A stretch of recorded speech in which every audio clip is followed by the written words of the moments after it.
élevons un chant à notre Seigneur, alléluia. Le roi sauveur est au milieu de nous, amen.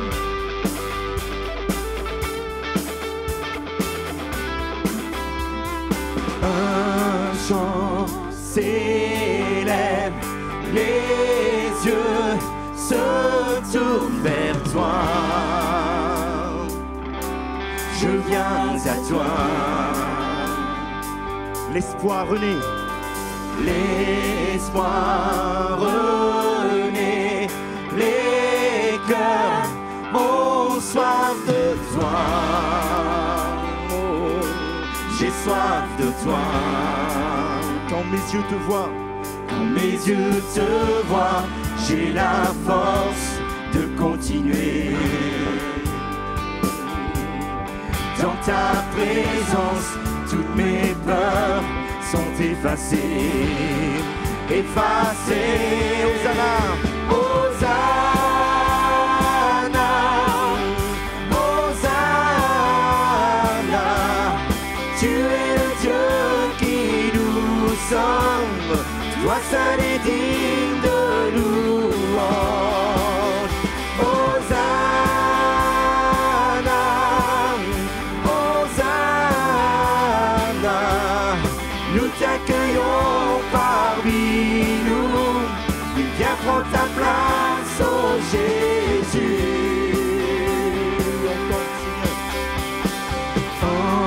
Entends l'écho des cœurs qui reviennent vers toi. Je viens à toi, oui à toi.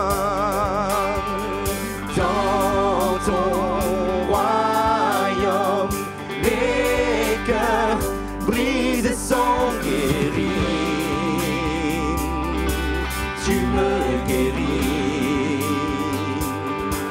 Quand mes yeux te voient, j'ai la force de continuer. Dans ta présence, tous mes peurs sont effacées. Effacées. Hosanna, Hosanna. Tu es le Dieu qui nous sauve. Toi seul est digne de louange. Hosanna, Hosanna. Nous t'accueillons parmi nous. Viens prendre ta place, oh Jésus.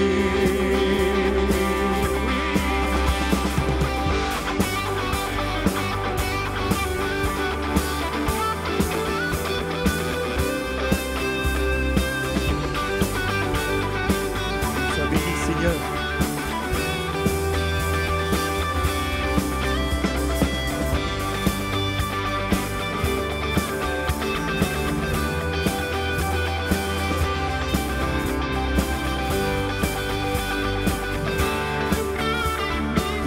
Notre regard sur Jésus.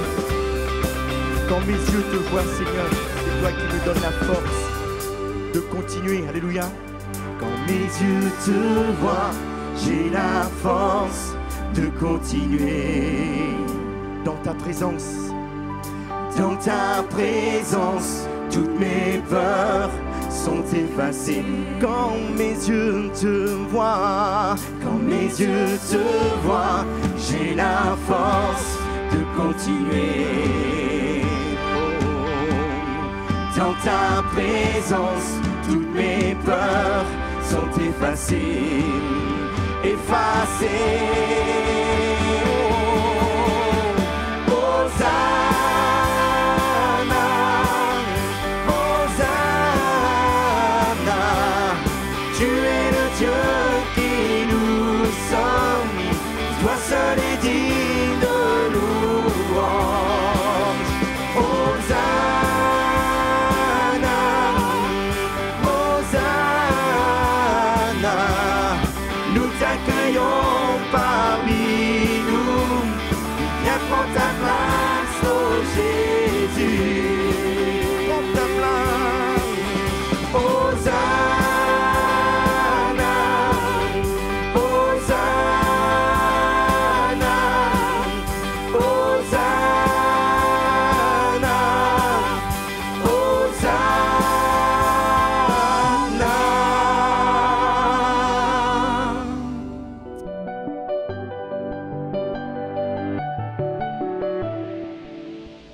Gloire à Dieu. Bonjour à ceux que je n'ai pas salués. Très heureux de pouvoir partager la louange. Là, un moment où on peut célébrer le Seigneur et on arrive à un moment important. C'est la parole du Seigneur. Ce soir, on a un titre qui interpelle. Pourquoi le chrétien souffre-t-il? C'est souvent une question qu'on se pose. Nous, on est chrétiens. Pourquoi Dieu permet-il la souffrance dans nos vies? Et il y a un livre qui parle de souffrance. Une souffrance qui est presque inhumaine. Et pourtant, cet homme droit, intègre, il a eu la bonne attitude. La bonne attitude dans la foi, dans l'espérance, mais aussi, il n'a pas bronché en paroles. Souvent, quand on est sous pression, on dit des mots qui nous dépassent. Souvent, quand on est dans l'épreuve, qu'on est un peu ballotté, il y a des mots qui sortent de notre bouche. Après, on se dit, mais pourquoi j'ai dit ça? Et j'ai parlé en vain.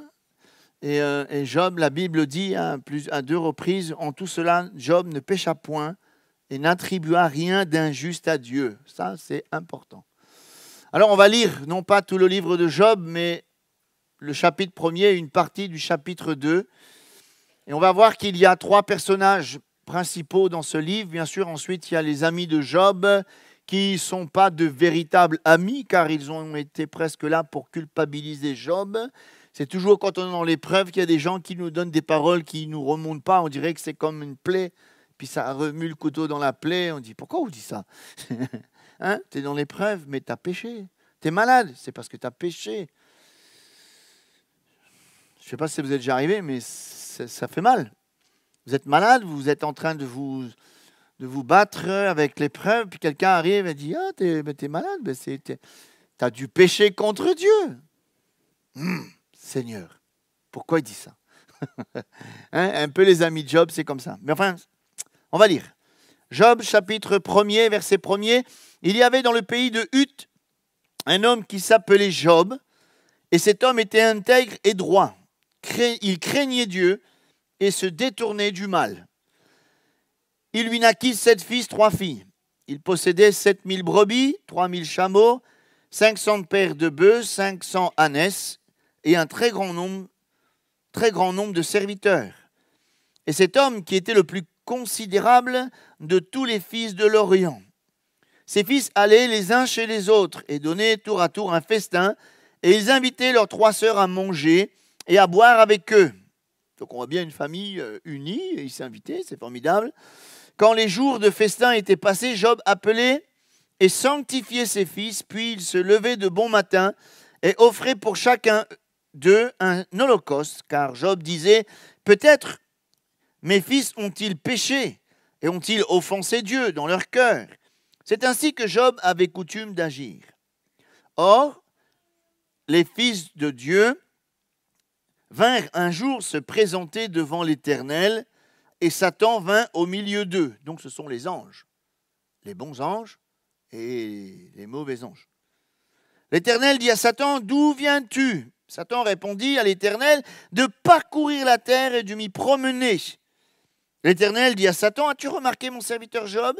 Il n'y a personne comme lui sur la terre. C'est un homme intègre et droit, craignant Dieu et se détournant du mal. » Et Satan répondit à l'Éternel, « Est-ce d'une manière désintéressée que Job craint Dieu? Ne l'as-tu pas protégé, lui et sa maison, et tout ce qui est à lui?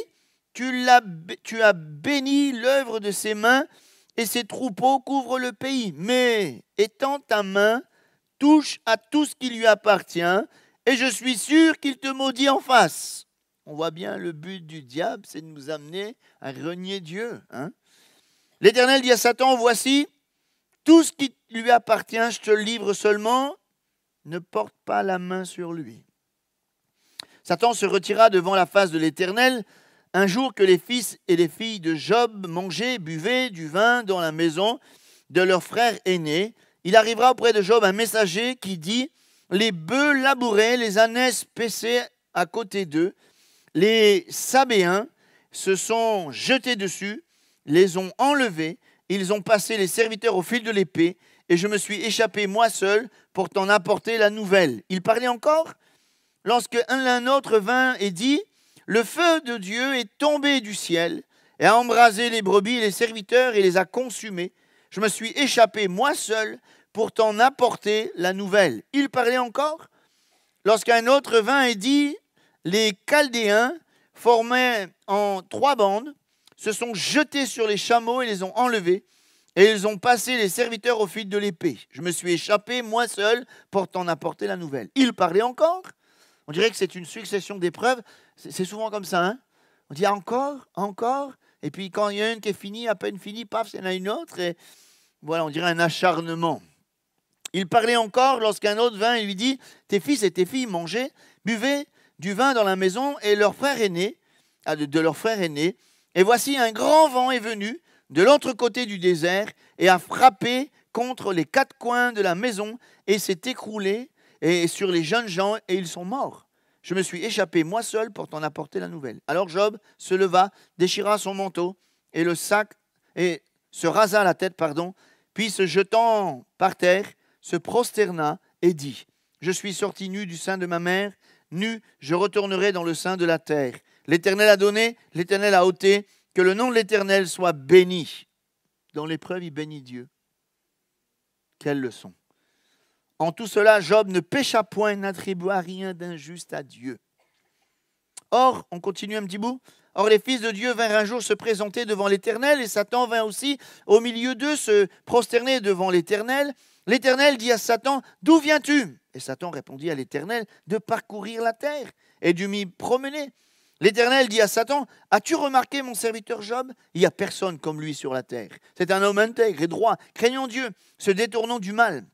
Il demeure ferme dans son intégrité, et tu m'excites à le perdre sans motif. » Et Satan répondit à l'Éternel, « Peau pour peau, tout ce que possède un homme, et le donne pour sa vie, mais étends ta main, touche à ses os, à sa chair, je suis sûr qu'il te maudit en face. » L'Éternel dit à Satan, « Voici, je te le livre seulement, épargne sa vie. » Satan se retira de devant la face de l'Éternel, puis frappa Job d'un ulcère malin, depuis la plante du pied jusqu'au sommet de la tête. Et Job prit un tesson pour se gratter et s'assit sur la cendre. Sa femme lui dit, « Tu demeures ferme dans ton intégrité, maudis Dieu et meurs. » Mais Job lui répondit, « Tu parles comme une femme insensée. Quoi ? Nous recevons de Dieu le bien, nous ne recevions pas aussi le mal. » En tout cela, Job ne pécha point par ses lèvres. Un homme remarquable, non? Je ne sais pas si quelqu'un pourrait endurer une épreuve comme celle de Job. C'est un livre, le livre de Job, qui suscite beaucoup de questions. Et dans cette histoire qui est réelle, parce que toutes les histoires de la Bible, ce n'est pas des contes, c'est des histoires réelles. La parole de Dieu est la vérité. Beaucoup se demandent, mais si Dieu est amour, si Dieu est bon, si Dieu est compatissant, pourquoi il permet la souffrance dans le monde? Pourquoi il permet une telle souffrance à Job qui est intègre, droit et qui craint Dieu? Et à la limite, on pourrait même se dire, mais pourquoi Dieu permet-il la souffrance dans notre vie? Certains pensent que la source des souffrances, c'est nos erreurs, notre péché. Ce n'est pas forcément vrai. On peut très bien être intègre, droit, obéissant et connaître l'adversité. La preuve, à un moment donné, Jésus a dit à ses disciples, passez de l'autre bord. Ils ont obéi et là, ils ont essuyé une tempête phénoménale. Toujours est-il que cela nous amène à comprendre déjà, premièrement, que même si on est intègre, droit, ça ne nous épargne pas de l'épreuve et de la souffrance. Maintenant, on peut se poser cette question, pourquoi? Pourquoi le chrétien souffre-t-il? Et c'est peut-être une question qu'on se pose souvent quand on est dans l'épreuve. Pourquoi? Pourquoi, Seigneur? Ben, regardez ce qui se passe dans la vie de Job. La parole de Dieu nous révèle quelque chose qui est caché aux yeux de Job. Il y a quelque chose, un rendez-vous là-haut dans le ciel, du verset 6 au verset 12, puis ça recommence un peu dans le chapitre 2. Les anges de Dieu et Satan viennent devant lui, et là, il se passe comme une espèce de réunion dans les lieux célestes, dans le monde invisible. Job est étranger à ces choses, et il y a là comme, tu as vu ton serviteur, mon serviteur Job, touche-le, tu vas voir, etc. Il y a tout ce qu'on vient de lire qui se déroule, et ça m'amène à dire que nous ne connaissons pas tout. Job ne connaissait pas ce qui se passait au ciel. Et nous non plus d'ailleurs. On connaît en partie, par révélation, par la parole de Dieu.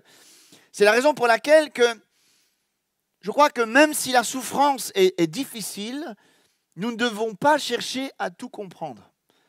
c'est peut-être là une source de découragement d'essayer d'apporter une réponse à tout ce qui se passe dans notre vie. Il y a des choses qu'on ne comprend pas, il y a des choses qu'on ne comprendra peut-être jamais. Dieu n'est pas obligé de nous les révéler, mais toujours est-il que Job, lui, il ne savait pas. Et j'ai même l'impression qu'il n'a même pas essayé de comprendre pourquoi. Et la Bible nous montre que cette souffrance découle d'une confrontation qui s'est déroulée dans le ciel. Et c'est le diable qui a lancé un défi à Dieu parce qu'il était comme jaloux de l'intégrité, de la droiture, de l'attachement de Job à l'égard de Dieu. Et pour le diable, M. Job est intègre. Et s'il est intègre, c'est par intérêt. Alors il a dit, touche-le, touche-le. Touche-le, tu verras que son intégrité, elle va partir en fumée. Ça ne va pas rester parce qu'il te sert par intérêt. Il est menteur en plus. Et au-delà de ce que nous voyons dans les lieux célestes, il y a forcément des confrontations. Je crois que si Dieu nous ouvrait un peu ce qui se passe là-haut, on serait étonné. J'ai mon langage et je me dis que des fois, ça doit croiser le fer sérieux là-haut.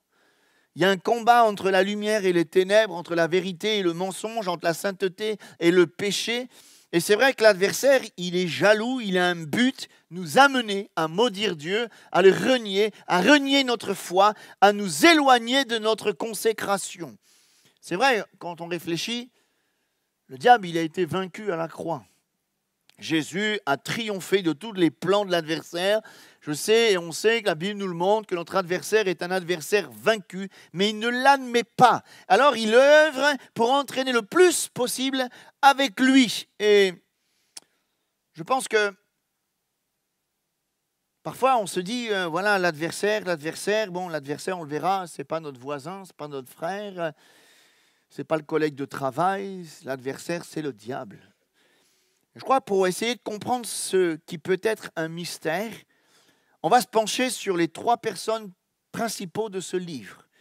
Il y a Job, il y a Dieu, et puis il y a le diable. Essayons de voir Job, Monsieur Job. On ne connaît pas tout de Monsieur Job. Son nom veut dire, en hébreu, persécuté. On ne connaît pas à quelle époque il a vécu. Certains commentaires disent que le livre de Job, c'est le plus vieux livre de la Bible. Et puis, on ne sait pas où exactement est le pays de Huth. On ne connaît pas grand-chose, mais le peu qu'on connaît nous intéresse. Parce que premièrement, il est dit que Job était droit, intègre, il adorait Dieu. Il n'était pas parfait, mais il avait la crainte de Dieu. Il s'est détourné du mal, il voulait plaire à Dieu. Et cela ne veut pas dire qu'il avait peur de Dieu, mais il avait une sainte crainte respectable de Dieu. Et la Bible dit qu'il offrait des sacrifices pour ses fils lorsqu'ils se rencontraient, de peur qu'ils aient péché contre Dieu. Je crois que la crainte de Dieu, c'est le commencement de la sagesse. Quand on a la crainte de Dieu, on fait attention à ce qu'on fait, on fait attention à ce qu'on pense, on fait attention à ce qu'on dit. Et Job a cultivé cette crainte et il veille à ce que cette crainte le garde dans la présence de Dieu. Et comme je l'ai dit dans la lecture, on l'a vu dans la lecture au verset 22 du chapitre 1er et aussi au verset 10, en tout cela, Job ne pécha point par ses lèvres. Il n'attribua rien d'injuste à Dieu. C'est-à-dire que même dans l'épreuve, cette intégrité lui a permis d'être sage. Et c'est souvent quand nous sommes sous pression qu'on lâche un peu, et puis on pense, on dit, et puis on dit des choses qui dépassent notre entendement, et on dirait qu'on perd la crainte de Dieu. Si on est intègre, peu importe ce qu'on vit, on doit avoir un saint respect pour Dieu, ne rien d'attribuer d'injuste à Dieu, parce que Dieu est juste. Des fois on dit, Dieu, c'est pas juste, pourquoi moi? Pourquoi tu as permis cette situation? Non, Dieu est juste dans ce qu'il est, dans ce qu'il dit et dans ce qu'il fait. Alléluia. Alors, je vois aussi que Job, une autre particularité dans ce livre, c'est qu'il est riche.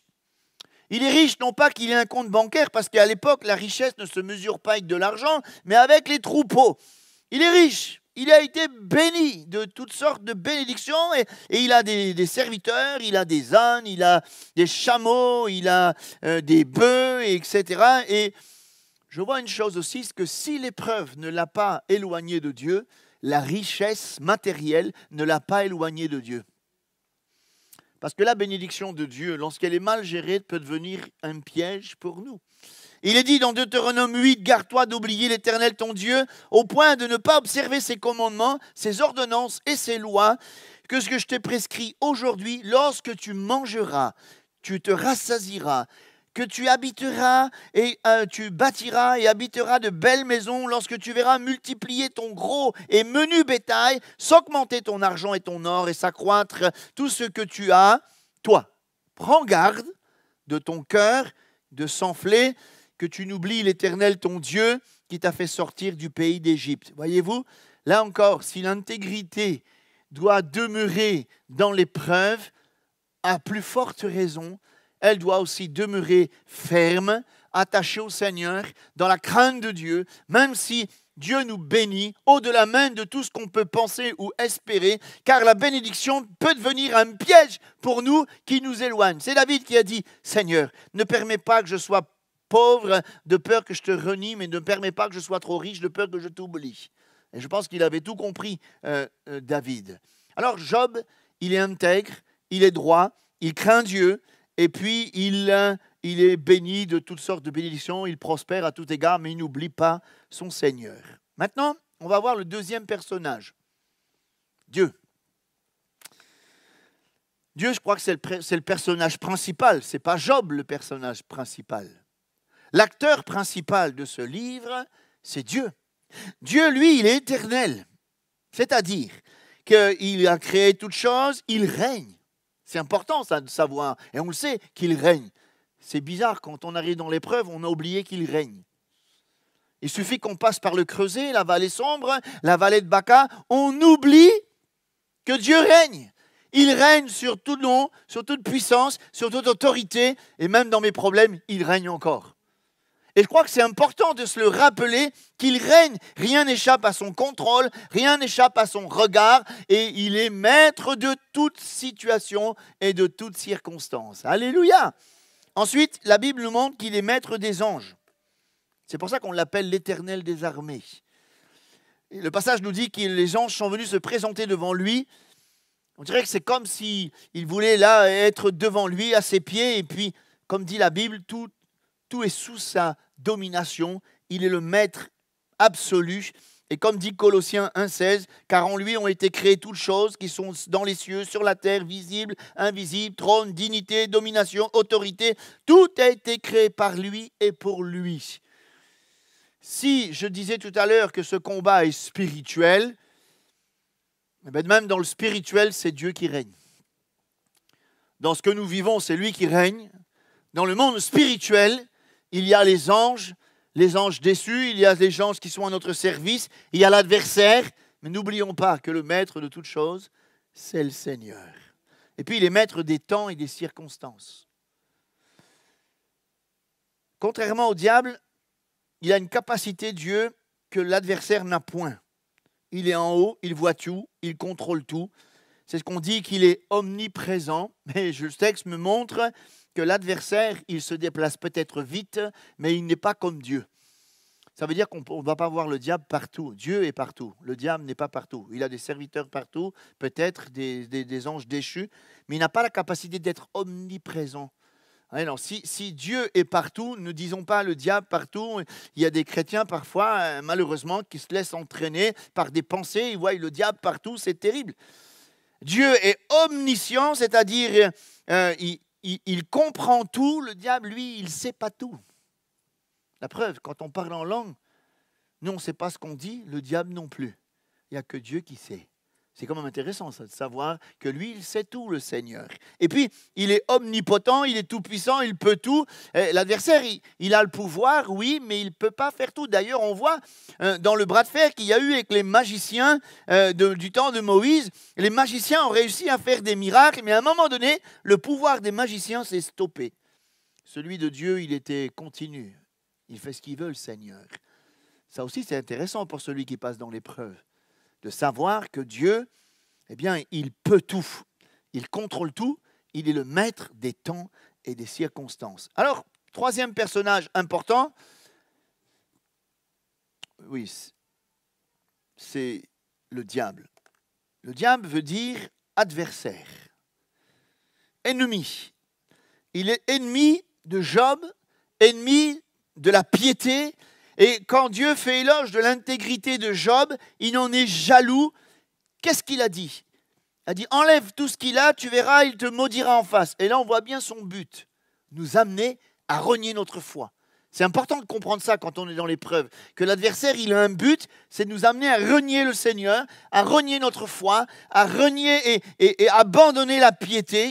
Et il s'oppose à tout ce qui s'appelle la sanctification, la vérité, la lumière. La Bible dit que tous ceux qui vivront pieusement Jésus-Christ seront persécutés. Et je me dis que c'est normal de subir de l'opposition si nous voulons vivre pieusement.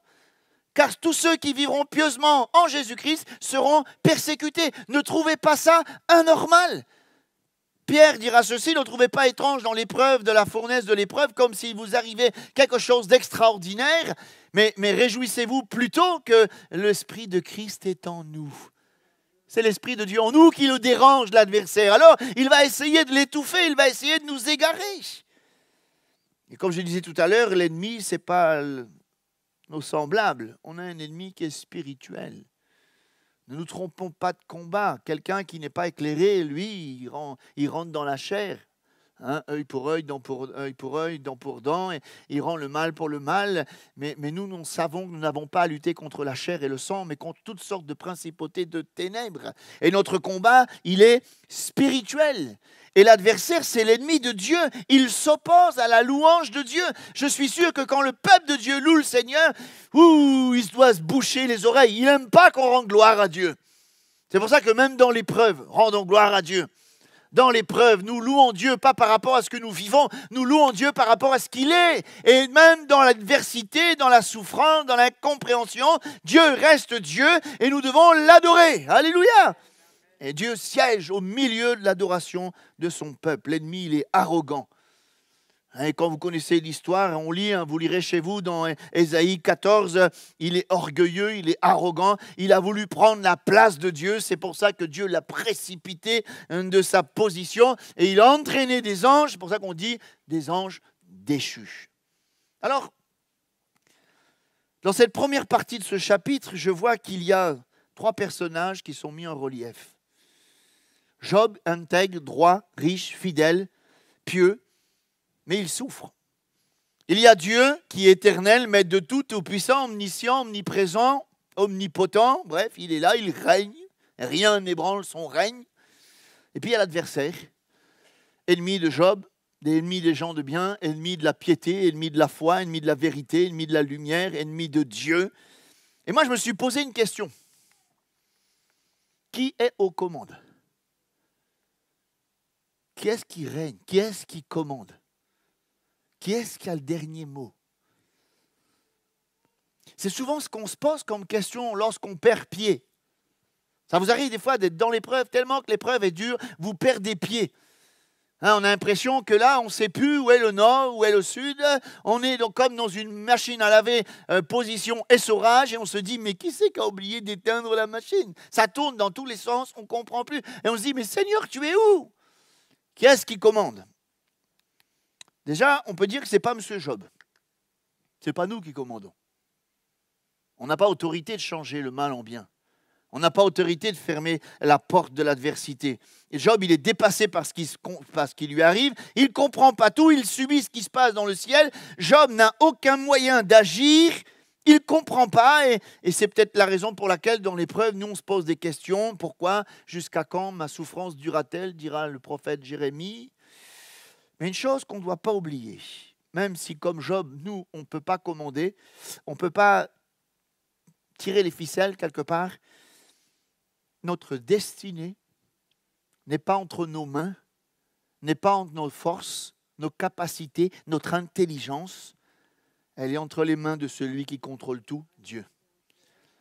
Même quand on se sent faible, lorsque nous mettons toute notre confiance au Seigneur, Paul dit quand je suis faible, c'est là que je suis fort. Si dans l'épreuve, on met notre confiance en nous-mêmes, nous sommes que faiblesse, notre sagesse, c'est de la folie. Mais lorsque nous avons la foi et comprendre que notre destinée dans l'épreuve, elle est entre les mains de celui qui règne, eh bien, on va s'abandonner à lui. Savoir s'en remettre à Dieu, savoir lâcher prise. On a du mal à lâcher prise par rapport à certaines situations. Vous êtes d'accord? Parfois, on voudrait tout gérer. Comment faire? Ah là là, on dort plus. Oh là, ça mouline comme un ordinateur en mise à jour. Et puis l'ordinateur, il est long parce que la mise à jour ne se fait pas. Ça tourne, ça tourne, ça tourne. Lâche prise. Peut-être une parole pour toi ce soir. Lâche prise. Qui par ses inquiétudes peut rajouter une coudée à sa vie? Lâche prise. Et même le frère de Jésus, Jacques, il va mettre en garde contre cette confiance exagérée. Il dira, mais quand on est une vapeur qui paraît pour un temps, qui va ensuite disparaître, on devrait dire, si Dieu le veut, on s'en remet à la grâce de Dieu.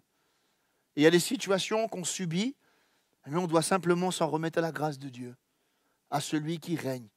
C'est même pas la peine de s'inquiéter, c'est même pas la peine d'essayer de se débattre, c'est même pas la peine d'essayer de comprendre comment Dieu va agir. Laissons Dieu être Dieu, arrêtez, sachez que je suis Dieu, je domine. Alléluia. Donc c'est pas Job. Est-ce que c'est l'adversaire qui commande? Des fois on a l'impression, c'est le Seigneur. Il est évident que c'est lui qui est à l'origine de la souffrance. Il a insufflé une mauvaise pensée dans le cœur des hommes. Les Saléens, ça vient de l'Arabie. Des Chaldéens aussi, ça vient d'une tribu de l'Arabie. Il a soufflé là pour qu'ils puissent voler les bœufs, les chanels, les chameaux. Il a même commandé à la météo de souffler un vent. C'est lui qui a soufflé la maladie dans Job. Il avait des ulcères malins de la tête aux pieds, ça le grattait. Je ne sais pas si vous êtes déjà arrivé, moi ça m'est déjà arrivé j'ai une prurite aquagénique quand ça commence à gratter, c'est terrible. Je comprends Job, il avait des tissons, il se grattait. Et sa femme qui vient le voir, elle dit, maudit ton Dieu et meurs. Ferme ta bouche. On retrouve cette façon de faire dans le Nouveau Testament. Regardez, Jésus nous montre que l'adversaire, il a insufflé à Judas la pensée de trahir Jésus. Ensuite, on voit qu'il a soufflé une tempête quand les disciples étaient au milieu de la mer. C'est quand même l'adversaire qui a fait souffler la tempête. Et ensuite, on le voit qu'il a rendu cette femme malade, courbée depuis tant d'années dans le temple. C'est lui qui l'a fait. Et on voit que le Nouveau Testament confirme ce que nous voyons dans le livre de Job. L'adversaire, il a un certain pouvoir. 1 Jean 5, 19, le monde entier gît sous la puissance du malin. Donc ça veut dire que nous, on est bien faibles. On a un adversaire qui est quand même redoutable. C'est un adversaire qu'on ne doit pas ignorer ses desseins. Nous ne devons pas lui donner accès. Dans Job, justement, c'est écrit « Garde-toi de faire le mal, car la souffrance t'y dispose ». Vous avez déjà lu ce verset? La souffrance nous dispose à faire le mal, pourvu que ça s'arrête, peu importe la manière. Ouais, des fois, l'adversaire il peut nous insuffler des raccourcis. Hey, tu veux que ça... Prends ça, fais ceci, fais comme ça va s'arrêter. Non, la délivrance vient de notre Dieu. Alléluia. Alors qui commande? C'est pas Job, c'est pas le diable, mais c'est Dieu qui commande. Il est aux commandes. Certes, c'est bien le diable qui a insufflé l'épreuve dans la vie de Job, mais on voit au verset 11 que Dieu a donné des limites. Touche-le, mais tu ne touches pas sa vie. Allez, vas-y, touche son corps, mais tu ne peux pas l'enlever. Il y a des limites. Et là, on voit quelque chose d'intéressant qui est encourageant pour celui qui est peut-être dans l'épreuve. C'est que Dieu impose des limites. Et même l'apôtre Paul le dira dans Corinthiens, Dieu ne permettra pas que nous soyons éprouvés au-delà de nos forces. Mais avec l'épreuve, il va pourvoir aussi le moyen de nous en sortir. Rien n'échappe à son contrôle. Et voilà, c'est pour ça qu'il dit dans Ésaïe 46, « J'annonce dès le commencement ce qui doit arriver et longtemps d'avance ce qui n'est pas encore accompli. Je dis, mes arrêts subsisteront, j'exécuterai toute ma volonté. » Il fait ce qu'il veut, le Seigneur. Il n'y a personne qui lui donne des ordres au Seigneur. Il fait ce qu'il veut. Il est souverain. Alléluia. Regardez, l'adversaire fait une œuvre qui le trompe. Mais c'est toujours le Seigneur qui a le dernier mot. Regardez l'exemple toujours par excellence. Si vous cherchez un exemple dans la Bible, prenez toujours Jésus. Jésus, il a été crucifié, mis à mort, mis au rang des malfaiteurs, considéré comme puni de Dieu. Je vois l'adversaire. Ça y est, c'est terminé de Jésus. On n'en parle plus de Jésus. On va le mettre au tombeau, c'est terminé. Il n'a été qu'un homme qui a accompli plein de choses et qui a attiré vers lui des foules. Le troisième jour, il est ressuscité. C'est encore Dieu qui a eu le dernier mot. Parce qu'au travers de ce sacrifice, il y a notre salut et le Jésus, il a vaincu pour nous. Alléluia. Ça nous montre encore, comme dit Romains 8, 28, toute chose concourt au bien de ceux qui aiment Dieu. Alléluia. Et l'exemple de Jésus nous montre que c'est toujours Dieu qui a le dernier mot dans ton épreuve. C'est pas toi qui auras le dernier mot, c'est pas l'adversaire qui aura le dernier mot, c'est Dieu. Parce que c'est lui qui est aux commandes. Alléluia. Il contrôle tout et même si des choses nous échappent, il règne quand même. Il est au contrôle. N'ayons pas peur. Abandonnons-nous. Il faut s'abandonner, tout simplement. Lâcher prise. Alors, avant de terminer, je vais quand même poser une dernière question. Ok, c'est bien beau tout ça. Nous, on ne commande pas. Le diable, il ne commande pas. C'est Dieu qui commande. Alors, s'il commande, pourquoi il permet la souffrance? On revient à la question du départ. Pourquoi Dieu permet la souffrance? Déjà, la réponse est, on sait que Dieu est bon. Dieu est bon. Dieu est sage. Même si on ne comprend pas ce qui se passe comme Job, lui, Dieu, il sait ce qu'il fait. Il a peut-être des raisons que nous ignorons. Et peut-être que Dieu permet certaines épreuves dans notre vie parce qu'il poursuit un but. Nous, on ne comprend pas toujours le but. Pourtant, la Bible nous le montre. Ceux qu'il a appelés, il les a aussi prédestinés à être semblables à l'image de Jésus. Ça veut dire que Dieu permet certaines épreuves dans un but précis pour façonner nos caractères, nous amener à être plus dans la foi, à prier plus. C'est comme l'or. L'or, dans le creuset, eh bien, elle va jeter l'escorie et après, elle sera pure. Parfois, Dieu sert de l'épreuve pour nous émonder, former notre caractère, nous donner un peu plus de patience. Il œuvre à notre avancement. Voilà pourquoi. Même si l'adversaire agit avec puissance dans notre vie par une espèce d'opposition, n'oublions pas une chose, c'est que Dieu poursuit un but. Nous façonner à l'image de Jésus. Vous savez, l'orfèvre, il connaît la bonne température de l'or. Il ne met pas son doigt dedans. Il regarde s'il y a son visage qui reflète dans le creuset. Et quand il y a son visage, c'est bon. La bonne température de nos épreuves, c'est quand Christ est formé en nous.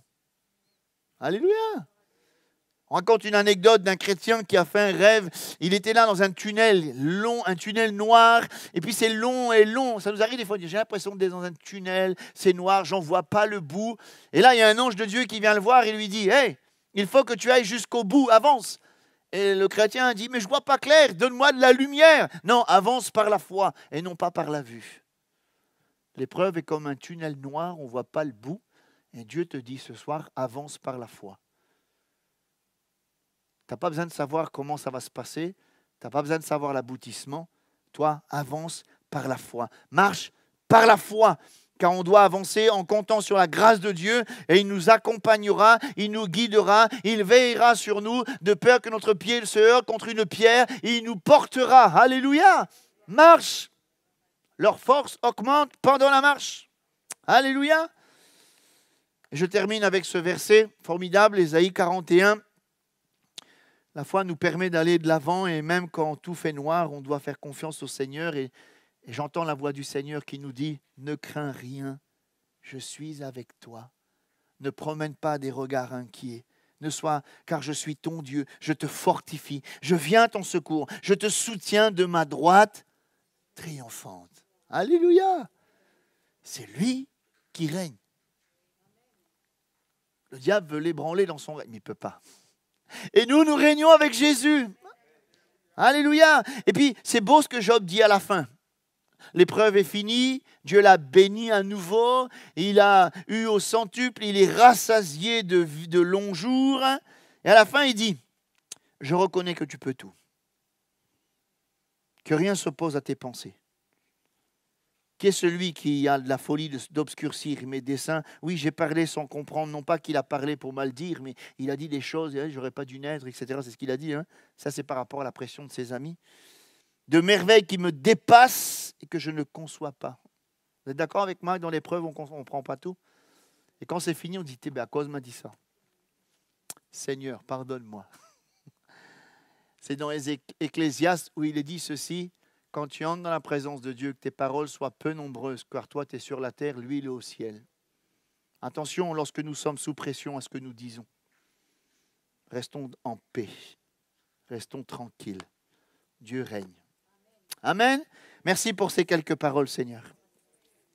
Merci pour l'exemple de Job, comme dit le frère de Jésus, Jacques. Seigneur, il a dit, vous avez entendu parler de la patience de Job. Donne-nous la patience dans l'épreuve, même si on ne comprend pas. Et comme Job, Seigneur, nous ne voulons rien attribuer d'injuste, car tu es bon, tu es amour. Seigneur, donne-nous de pouvoir nous abandonner à toi quand l'épreuve fait rage, quand nous sommes ballottés, quand nous sommes malmenés. Je t'en prie, Seigneur, bénis mes frères et sœurs. Tu renouvelles les forces de celui qui se confie en toi et tu donnes de la vigueur à celui qui tombe en défaillance. Si au milieu de nous, il y avait quelqu'un qui était ballotté, éprouvé, dépassé même, qui ne se pose pas des questions inutiles comme jusqu'à quand, pourquoi moi, qu'est-ce que j'ai fait? Non, Seigneur, qu'il s'abandonne à toi et qu'il soit comme le daman qui se réfugie dans le rocher, Seigneur. Nous voulons nous réfugier en toi, Seigneur. Nous voulons nous cacher en toi, car c'est toi qui règnes. C'est toi qui as le dernier mot et tu fais ce que tu veux, Seigneur. Oh Jésus, merci pour l'exemple de cet homme. Merci de renouveler ceux qui sont éprouvés. Que ces quelques paroles soient une source d'encouragement pour celui qui passe par la vallée sombre. Père, je te le demande, au nom de Jésus. Merci Seigneur.